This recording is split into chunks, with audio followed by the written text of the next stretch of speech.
So this is Section 16, which is gender and sex on the screen. Still trying to get over a chest cold, so I apologize if I cough in the middle of this lecture, but it's no way to get around it. So what we're talking about is sex and how sex is portrayed in the media, and how why that happens. And trends that we may see in sex on the screen. Now, sex is one of those things like violence, and that no one usually talks about it in good terms as far as media is concerned. If you poll most people and ask them, is there too much sex on TV, they'll say yes. It's kind of a already assumed thing from most responders.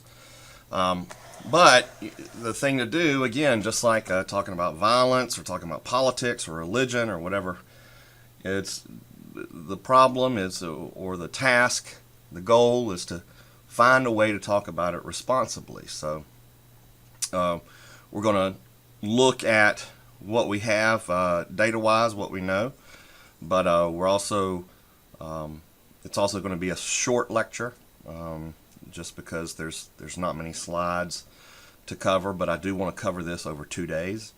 Also, it's Easter weekend, and so I know that a lot of you are kind of pressed for time. So, without further ado, let's get started. If you look at portrayals of sex on television, the average American youth viewed nearly 14,000 sexual references, innuendos, and behaviors on television in 2004. So that's an old statistic, but that gives you kind of a baseline to understand where we are.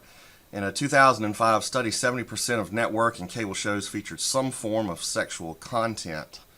So that's 70% in 2005. 2002, using the same kind of metrics, it was 64%. 1998 is 56%. So what we see is that over time, and indeed over a short period of time, you can definitely say that there's more sex on television. That it's not something that we just notice more, it's that there actually is more. Only 10% of the 2005 shows that were targeted to teens portrayed sexual risks.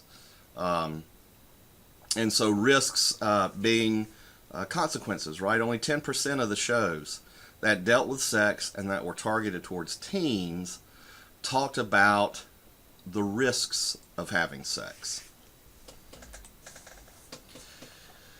In another 2005 study of 242 TV episodes, and we look at risks and consequences and things like that, condom use was only represented 3% of the time. Discussion of a past sexual history, only 3% of the time. Discussion of the consequences of sex, only 6% of the time. And then if we look at the consequences themselves, and we look at what consequences were shown, then if we look at the consequences, the discussion of consequences of sex, only 6% of time. And let me go, I went back to that statistic because I want to clarify the difference here. Discussion of consequences of sex, 6%. So a show in which someone says, well, what happens if you're having sex and you get pregnant? What happens if you get an STD? That's a discussion of the consequences. Now, actually showing consequences or showing results after the fact, what we see is the consequences to having sex on these shows only shown 25% of the time. If we break that down, then we see relationship difficulties by far being the biggest consequence at 14%. This is kind of the classic story of, well, this teen boy wants to sleep with this teen girl, and the teen girl, eventually believes that it'll help their relationship if they have sex, only to find out after they have sex that the boy kind of dumps her. Pregnancy as a consequence only shown 3%. Legal issues only 5%. Death from AIDS, so getting HIV and developing AIDS and dying, less than 1%. Contracting an STD, less than 1%. So why is sexual content a problem? Why do we get so afraid of sexual content? The reason that we do is because the media can act as a super peer, is the way that we've talked about this in the past. So why is that? What does that mean, and why is it important? And it goes back to primary socialization theory. It was a theory of how people figure things out about their world, and from who do they figure those things out. So what primary socialization theory says is that when we have questions or we're dealing with issues, we will turn to certain people at certain times, right? So if we're talking about an issue that's strictly medical, well, I've got this cough. What does that mean? I've got, my elbow aches. What is this? What is the problem? When something like that is just strictly medical, adolescents will prefer a medical source and then a parent. So, for example, if you've got a sore throat, but you're also having a headache and you're feeling dizzy, you probably will either go to the health center, talk to a doctor, or you may look up online and see what the symptoms could indicate, and you may try to figure that out for yourself. You may ask a parent, do you think this is serious enough that we need to go see a doctor? But if the issue involves a risky health behavior, so let's chalk that up to, let's say, drug use, sexual activity, alcohol, tobacco, anything that could be seen as a risky behavior. Adolescents usually will prefer peer advice first, right? So if an adolescent is thinking about smoking marijuana for the first time, they're probably going to ask a friend, hey, what is it like? Am I going to mess myself up? Has anything bad ever happened to you when you did it? Are there people that have had bad things happen to them that I need to know about? They'll ask a peer about that. Same is true about sex. A lot of times when we learn about sex, we learn about it from our friends as opposed to our parents or a doctor when we first learn about sex. So the problem there is that the media becomes what's called a super peer. And what that means is that if you don't have a peer that you trust to answer questions about this risky behavior, you will turn to the media.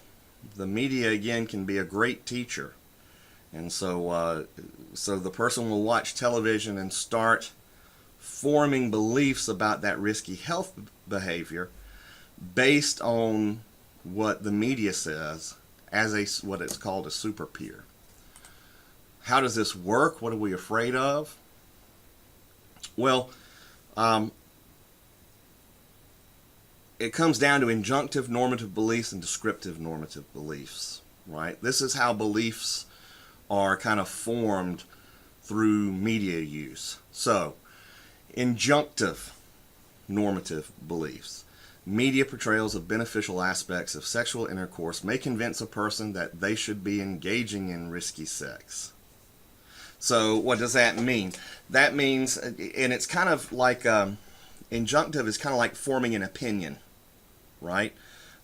Inferring something is another way to think of it. So if you're watching television and you see that these kids are having sex and nothing bad is happening to them, right? In fact, the people that are having sex are the popular ones, are the focus of the TV show. If you don't see any consequences, if you don't see anything bad, then the audience infers that nothing bad is going to happen from that behavior, that they don't have to fear anything from it because nothing bad happens, obviously. And so that's an injunctive normative belief. Well, no one ever gets arrested for murder when they're high on pot. No one usually gets pulled over for being high on pot. So, maybe pot's not that dangerous a drug to try. That would be an injunctive normative belief. A descriptive normative belief is when you're making judgments based on the actual things you're seeing. So nothing's inferred. You're not trying to form a belief system. You are just directly seeing something and saying that must be accurate. So in other words, if you're watching television and everyone's having sex, all the teenagers, then what you think is, okay, well that's a description of my world. It must be a description of the real world. Everyone's having sex, so that should be what I'm doing. And so that's just a direct description. The TV shows you a portrait of what society should be, right? Versus you having to look at something and really think about it and infer something or come up with an opinion. I've got this picture over here of this documentary, Kids. We may watch a little bit of it. It can be pretty disturbing. This is Rosario Dawson up here when she was a teenager. She's in it. This is Chloe Sevigny, who's another actress. She was in it as a teen. It's a very controversial film. It got a NR rating. It was not rated. They didn't want to give it an X rating, but they felt like the content was way too strong to give it just an R. It tells the story of inner city youth and how they live their life, and it's a lot of drugs and sex and alcohol, and the realism of it is pretty biting, but we'll watch some of that. Pluralistic ignorance is the last thing on this slide to address, and pluralistic ignorance is also this other thing that kind of makes sex in television a kind of lying thing, deceptive. That was the word I was looking for, deceptive. So what is pluralistic ignorance? It's kind of in the title itself, pluralistic meaning everyone or all things. So that's what we tend to mean by pluralism. Ignorance, of course, you understand what that is. So pluralistic ignorance is just this theory of everyone's stupid or everyone's ignorant. So how does that apply? You see it all the time. People start believing that an average person of the same gender is more liberal in his or her sexual beliefs and practices. Okay, that's a nice definition. What does that mean? That means, let's say we're sitting in a group, and there's 20 people. And I'm sitting there as one of them, and I'm looking at everyone else, and I'm going, I think she's having sex with him. And I think they're doing it all the time. We thought about this in high school a lot. You had people that you knew were kind of the man whores and the easy girls and whatnot. And so you had those beliefs. Now, if I, as one of those 20 people, are looking at somebody else and saying, yeah, he's having sex all the time, she's having sex all the time, those two over there, I know they're having sex all the time. So I'm one of the 20 thinking about that. Well, what about another person of the 20? They're looking out there and seeing the same thing. Well, I bet this person's having sex all the time, that person's having sex all the time. Eventually, someone's going to sit there and think about me and say, oh yeah, he's having sex all the time. Now, the reality may be that none of us are having sex, but individually, we've all come to believe that everyone else in the group is doing it. And so that's the pluralistic ignorance. We're ignorant about what the truth is, and we think that the lie is true for everybody. And so we all sit around in a group of 20 and we think everyone else here is having sex, and so I guess I should be having sex. I guess if everyone else is having sex, there's nothing wrong with me having sex. And that becomes the belief of every person in the 20. in reality, nothing's going on, right? So that's pluralistic ignorance, and sometimes that can spur kids onto engaging in risky sex behavior before they're ready. So the last slide that we'll talk about is kind of opening the question as to why is there so much sex on television. We're dealing a lot now with the Me Too movement, right? And how for the first time in a very long time, maybe first time ever, we're starting to think about, well, why are so many women getting harassed in Hollywood? Why are so many people getting harassed in the workplace? Why is all this happening? And Laura Mulvey is a theorist who, I'm sorry, I just got a text. Oh, this is nothing. It's interesting. Someone saying that there's someone using my card in Athens, Georgia. Pretty sure that is my wife who's in Athens right now. So, but it's nice that I got a text alert. So Laura Mulvey comes up with this theory of the male gaze, in which she's basically saying that it's because guys run everything, right?